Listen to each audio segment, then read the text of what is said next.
Hello guys, আমি এখন আছি নবীনগর স্মৃতিসৌধে। তো এখানে তো অনেক কিছু দেখতে পাচ্ছি। যাই হোক, আমরা দু তিনটা ভাইকে কিছু জিজ্ঞাসা করবো, দেখি তারা কি বলে আমাদের। তো ভাই, এই নবীনগরে আপনার এই স্মৃতিসৌধে আসে কেমন লাগতেছে? আলহামদুলিল্লাহ, খুব ভালো। প্রথমবারের মতো এখানে আসলাম, ভালো লাগতেছে।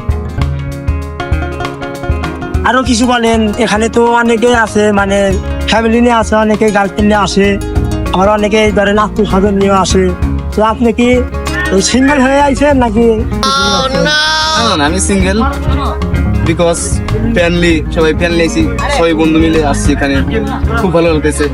যাদের গার্লফ্রেন্ড আছে, ফ্যামিলি আছে, ফ্যামিলি নিয়ে আসে, গার্লফ্রেন্ড নিয়ে আসে, এখানে খুব ভালো। জাতীয় স্মৃতিসৌধে অনেক জায়গা আছে, ওই অ্যাকচুয়ালি পার্কের মতোই আর কি। এখানে কি মানে গার্লফ্রেন্ড নয় থাকে নিরাপদ?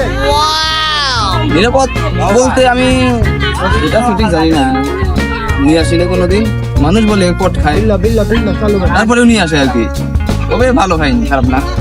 তো সবাই ভালো থাকবেন, সুস্থ থাকবেন, আর ভাইয়ের জন্য দোয়া করবেন। আর ভাই একটা কথা আছে ভাই। সত্যি না জানি তার সঙ্গী সঙ্গী হয়, এটা একটু ওই জোর করে সবার কাছে শেয়ার চাই।